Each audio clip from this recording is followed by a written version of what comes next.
ಜೊತೆಗೆ ಮತ್ತೊಮ್ಮೆ ಸ್ವಾಗತ. ನಾವೀಗ ಗೋವಾ ಬಗ್ಗೆ ಗೋವಾ ಮತ್ತು ಪಂಜಾಬ್ ಬಗ್ಗೆ ನೋಡೋಣ. ಈಗಾಗಲೇ ಉತ್ತರ ಪ್ರದೇಶದ ಬಗ್ಗೆ ಮಾತಾಡ್ತಾ ಇದ್ವಿ. ಫಲಿತಾಂಶವನ್ನು ಒಮ್ಮೆ ನಿಮಗೆ ನೀಡ್ತೀನಿ. ಗೋವಾದಲ್ಲಿ 40 ಸ್ಥಾನಗಳಿಗೆ ಈ ಬಾರಿ ಚುನಾವಣೆ ನಡೆಯಿತು. ಅದರಲ್ಲಿ ಕಾಂಗ್ರೆಸ್ NCP ಮೈತ್ರಿಕೂಟ ಈ ಬಾರಿ ಕೇವಲ 9 ಸ್ಥಾನಗಳನ್ನಷ್ಟೇ ಗಳಿಸಿತು. ಕಳೆದ ಬಾರಿ 19 ಸ್ಥಾನಗಳನ್ನು ಗೆದ್ದಿತ್ತು. ಬಿಜೆಪಿ ಕಳೆದ ಬಾರಿ 14 ಗೆದ್ದರೆ ಈ ಬಾರಿ 24 ಸ್ಥಾನಗಳನ್ನು ಗೆದ್ದು ಸ್ಪಷ್ಟ ಬಹುಮತವನ್ನು ಪಡ್ಕೊಂಡಿದೆ. ಇನ್ನು ಪಕ್ಷೇತರರು 7 ಸ್ಥಾನಗಳನ್ನು ಉಳಿಸಿಕೊಂಡಿದ್ದಾರೆ. ಗೋವಾದಲ್ಲಿ ಬಹುಶಃ ಈ ಫಲಿತಾಂಶ ಬಿಜೆಪಿ ಪಕ್ಷಕ್ಕೂ ಕೂಡ ಒಂದು ರೀತಿ ಶಾಕಿಂಗ್ ಅನ್ನೋ ರೀತಿಯಲ್ಲಿದೆ. ಸುಮಾರು 49ಕ್ಕೂ ಹೆಚ್ಚು ಪರ್ಸೆಂಟೇಜ್ ಅಲ್ಲಿ ಅಲ್ಪಸಂಖ್ಯಾತರು ಈ ಬಾರಿ ಬಿಜೆಪಿಯನ್ನು ಆಯ್ಕೆ ಮಾಡಿಕೊಂಡಿದ್ದಾರೆ, ಅಲ್ಲಿಯ ಕ್ರಿಶ್ಚಿಯನ್ ಕಮ್ಯುನಿಟಿ. ಇನ್ನು ಪಂಜಾಬ್ ವಿಚಾರಕ್ಕೆ ಬಂದರೆ, ಪಂಜಾಬ್ನಲ್ಲಿ ಅಕಾಲಿ ದಳ ಮತ್ತೊಮ್ಮೆ ಜಯಬೇರಿ ಬಾರಿಸಿದೆ. ಕಳೆದ ಬಾರಿ ಕೂಡ 68 ಸ್ಥಾನಗಳನ್ನು ಗಳಿಸಿದ್ರು. ಈ ಬಾರಿ ಕೂಡ ಅಷ್ಟೇ ಸ್ಥಾನಗಳನ್ನು ಅವರು ಉಳಿಸ್ಕೊಂಡಿದ್ದಾರೆ. ಇನ್ನು ಕಾಂಗ್ರೆಸ್ ಕಳೆದ ಬಾರಿ 44 ಸ್ಥಾನಗಳನ್ನು ಗಳಿಸಿದರೆ ಈ ಬಾರಿ 46 ಸ್ಥಾನಗಳನ್ನು ಗೆದ್ದು 2 ಸ್ಥಾನವನ್ನು ಉತ್ತಮಪಡಿಸಿಕೊಂಡಿದೆ. ಇನ್ನು ಪಕ್ಷೇತರರು ಕಳೆದ ಬಾರಿ 5 ಜನ ಗೆದ್ದಿದ್ದಾರೆ, ಈ ಬಾರಿ 2 ಗೆದ್ದಿದ್ದಾರೆ. ಸೊ ಆ 2 ಸ್ಥಾನಗಳು ಕೂಡ ಕಾಂಗ್ರೆಸ್ ಪಕ್ಷದ ಪರವಾಗಿದೆ. ಪ್ರಕಾಶ್ ಸಿಂಗ್ ಬಾದಲ್ ಸತತವಾಗಿ ಇಲ್ಲಿ ಗೆಲುವನ್ನು ದಾಖಲಿಸಿದ್ದಾರೆ.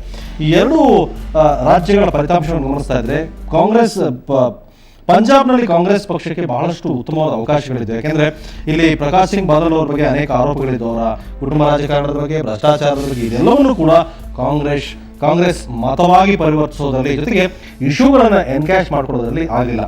ಅಲ್ಲಿ ಕ್ಯಾಪ್ಟನ್ ಅಮರೀಂದರ್ ಸಿಂಗ್ ಅವರು ನೇತೃತ್ವ ವಹಿಸಿದ್ರು ಕೂಡ ಕಾಂಗ್ರೆಸ್ ಪಕ್ಷದ ಒಳಜಗಳದಿಂದ ಅಕಾಲಿ ದಳ ಬಿಜೆಪಿ ಈ ಬಾರಿನೂ ಕೂಡ ತಮ್ಮ ಸರ್ಕಾರವನ್ನು ಉಳಿಸಿಕೊಳ್ಳೋದ್ರಲ್ಲಿ ಯಶಸ್ವಿಯಾಗಿದೆ ಅನ್ನೋದು. ಇನ್ನೊಂದು, ಕಾಂಗ್ರೆಸ್ NCP ಮೈತ್ರಿಕೂಟ ಬಹುಶಃ ಗೋವಾ ಅನೇಕ ಉದಾಹರಣೆಗಳಲ್ಲಿ, ಜಡ್ಜ್ಮೆಂಟ್ಗಳಲ್ಲಿ ನಿಮಗೆ ಬರುತ್ತೆ, 1 ವರ್ಷದಲ್ಲಿ ಎಷ್ಟು ಸರ್ಕಾರ ಆಗುತ್ತೆ ಅನ್ನೋದು. ಬಹುಶಃ ಇದರಿಂದ ಬೇಸತ್ತು ಬಿಜೆಪಿಗೆ ಅವಕಾಶ ಮಾಡಿಕೊಟ್ಟಿದ್ದಾರೆ ಈ ಬಾರಿಯ ಜನ.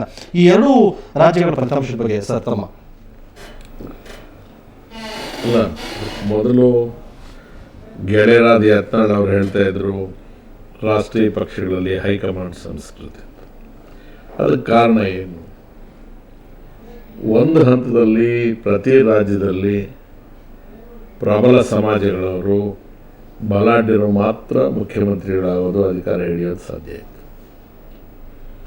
ಈ ಟ್ರೆಂಡನ್ನು ಇಂದಿರಾ ಗಾಂಧಿ ಅವರು ಪ್ರೈಮ್ ಮಿನಿಸ್ಟರ್ ಆಗಿದ್ದಾಗ ಹೈಕಮಾಂಡ್ ಹೆಸರಿನಲ್ಲಿ ಬದಲಾವಣೆ ಮಾಡಿದರು.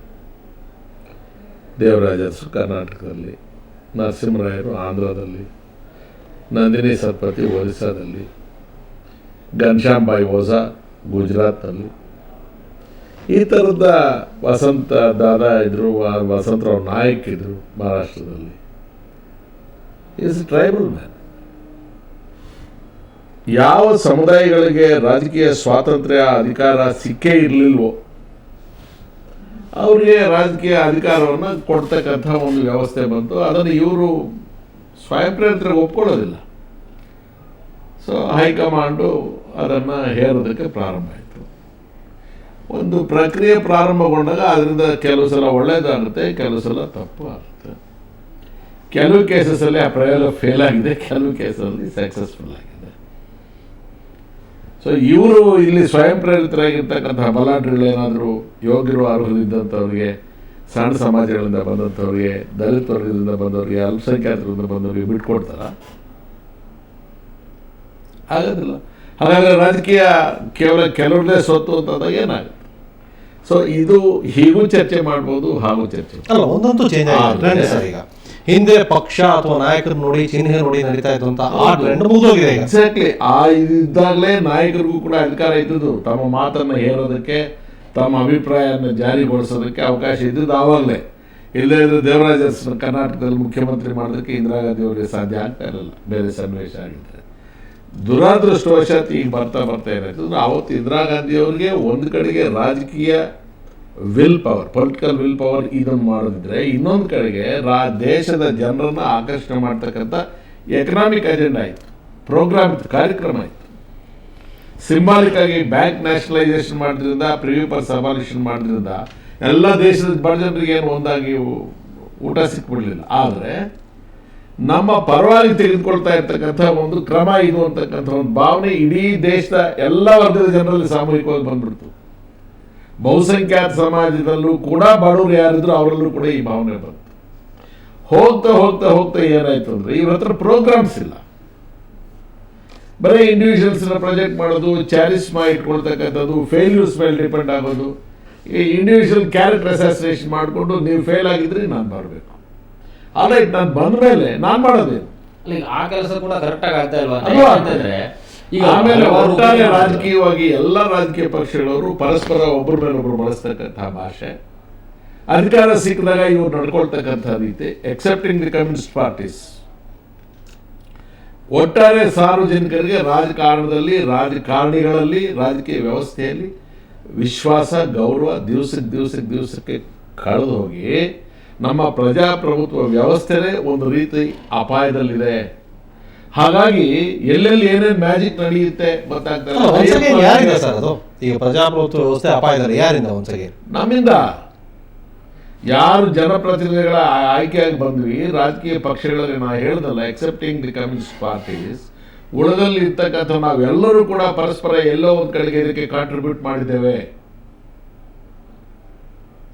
ನಾವು ಬಳಸ್ತಕ್ಕಂಥ ಭಾಷೆ, ಲೆಜಿಸ್ಲೇಟಿವ್ ಫೋರಮ್ಸ್ ಅಲ್ಲಿ ನಾವು ನಡ್ಕೊಳ್ತಕ್ಕಂಥ ರೀತಿ, ಅಧಿಕಾರ ಸಿಕ್ಕಾಗ ನಾವು ವರ್ತಿಸ್ತಕ್ಕಂಥದ್ದು, ನಮ್ಮ ಸ್ವಾರ್ಥ, ನಮ್ಮ ಭ್ರಷ್ಟಾಚಾರ, ಇವೆಲ್ಲ ಕೂಡ ಇದಕ್ಕೆ ಕಾರಣ.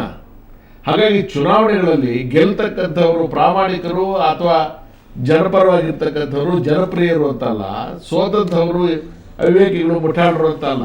ಚುನಾವಣೆ ಗೆಲ್ತಕ್ಕಂಥದ್ದು ಒಂದು ಕಲೆ. ಚುನಾವಣೆ ಗೆಲ್ತಕ್ಕಂಥ ಕಲೆಯನ್ನ ಕರಗತ ಮಾಡ್ಕೊಂಡಿರ್ತಕ್ಕಂಥವ್ರು ಎಷ್ಟು ಚುನಾವಣೆ ಬೇಕಾಗಿದ್ರು ಗೆಲ್ತಾನೆ, ಎಲ್ಲಿ ಬೇಕಾಗಿದ್ರು ಗೆಲ್ತಾರೆ.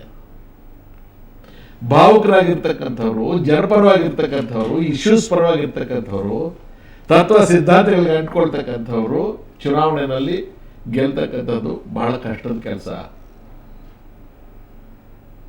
ಲೋಹಿ ಅವರು ಎಷ್ಟು ಚುನಾವಣೆ ಗೆಲ್ಲಕ್ಕಾಯ್ತು? ಕರೆಕ್ಟ್. ಹಾಗಾದ್ರೆ ಗೋಪಾಲ್ ಗೌಡ್ರು ಎಷ್ಟು ಚುನಾವಣೆ ಗೆಲ್ಲಕ್ಕಾಯ್ತು? ಹಾಗಾದ್ರೆ 8-10 ಚುನಾವಣೆ ಕಂಟಿನ್ಯೂಸ್ ಆಗಿದ್ದವರು ಗೋಪಾಲ್ ಗೌಡ್ರಿಗಿಂತಲೂ ಲೋಹಿ ಅವ್ರಿಗಿಂತಲೂ ಬಹಳ ಶ್ರೇಷ್ಠವಾದ ನಾಯಕರ. ಚುನಾವಣೆಗಳು ಗೆಲ್ತಕ್ಕಂಥದಕ್ಕೆ, ಜನಪ್ರಿಯತೆಗೆ, ಜನರ ಆಸೆ, ಇವು ಯಾವ ಒಂದಕ್ಕೊಂದು ಸಂಬಂಧನೇ ಇಲ್ಲ. It's an accident. ಈಗ DMK ADMK, ಈಗ ಜಯಲಲಿತಾ ಅವರು ಮಾನ್ಯ ಮುಖ್ಯಮಂತ್ರಿಗಳಾಗಿದ್ದಾರೆ. ಸೊ ಈ ಬಾರಿ ಹಾಗಾದ್ರೆ ಈ ಫಲಿತಾಂಶಗಳು ಯಾವುದನ್ನು ಕೂಡ ಆವಾಗಲೇ ಹೇಳಿದ ಮಾತುಗಳಿಗೆ ಈಗಲೂ ಬದ್ಧನಾಗಿದ್ದೇನೆ. ಡೆಮಾಕ್ರಸಿ ಫೇಲ್ ಆಗ್ತಾ ಇದೆ.